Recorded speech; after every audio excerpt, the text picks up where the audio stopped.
識我嘅朋友咧都知道我好中意戶外活動嘅，但係自從整親條腰之後咧，我都好少有機會出去玩啊。咁加上夏天天氣熱啦，我都好少出去啦。其實咧我好中意 BBQ 嘅，覺得同屋企人一齊燒嘢食咧好開心好熱鬧。不過因為天氣熱啦，咁所以4月之後咧我都唔敢燒嘢食啦。之前見到好多雜誌咧都有介紹過白石燒烤場，話有得嘆住冷氣燒嘢食。咁嗰陣時我已經好想試噶啦。咁今次好開心啦，因為我得到白石燒烤場邀請我去燒嘢食啊！呢度嘅環境咧真係一流啊！咁同大家介紹一下啊！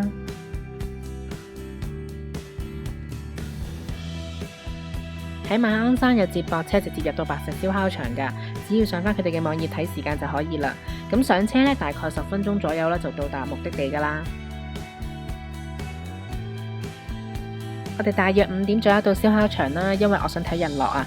咁而且我覺得咧 BBQ 好似夜晚咧有氣氛啲啊。呢間肯亞咧就係我哋今次 BBQ 嘅地方啦。呢度啲冷氣屋咧全部都係用國家名嚟做主題嘅。房間嘅佈置咧都係充滿住非洲嘅感覺嘅，有長頸鹿啊、斑馬啊咁仲有電視啊、梳化同一張台，呢張台仲可以打麻雀添嘅。當然啦，最重要係冷氣非常之夠涼啦。我哋喺出邊燒完嘢食咧就即刻翻入去嘆冷氣食嘢啦。望出去出邊呢嘅環境好好啊，因為咧好大個海，望住好舒服嘅。旁邊呢仲有個狗狗嘅游泳池啦，咁可以俾主人帶埋毛孩一齊嚟玩添。呢度有一個吹氣彈床啊，咁小朋友咧可以喺入邊盡情放電啊，咁玩到攰咧又可以翻去冷氣房度休息下瞓陣咁啦。咁大人咧又可以趁佢哋休息嘅時候咧，有少少私人時間喺出邊燒嘢食傾下偈啦。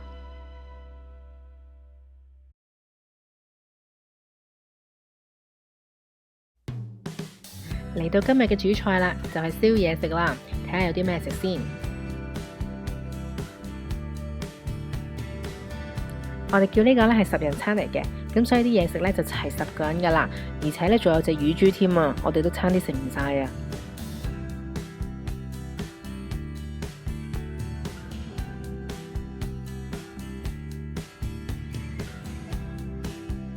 除此之外咧，佢哋仲準備咗咧一系列嘅用品啊，譬如一啲燒烤網啦、燒烤叉啦、蜜糖啊咁樣啦，鉸剪都有啊，咁所以基本上咧你真係可以咩都唔使帶咧，就嚟燒嘢食噶啦。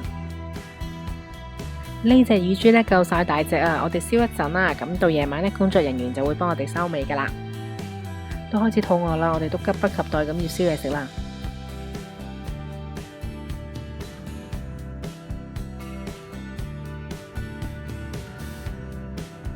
差唔多日落啦，我哋去咗海邊睇日落，順便影多幾張相。海邊嘅佈置咧真係好靚啊，我哋影幾都影唔完啊！呢度咧亦都好似世外桃源咁啦，望唔到高樓大廈啦，感覺好舒服，好 relax， 好似去咗度假咁。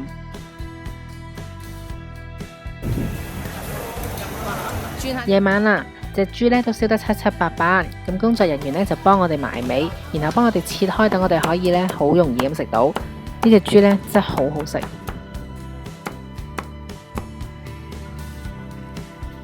今次燒嘢食咧真係玩得好開心啊！嘢食又好食啦，而且食飽之後咧，大家都可以入房唱卡拉 OK 啦、睇電視同埋打麻雀啊！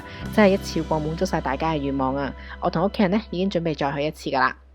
如果中意我嘅介紹咧，希望你哋可以訂閱我嘅 channel 啦。下次再見啦，拜拜！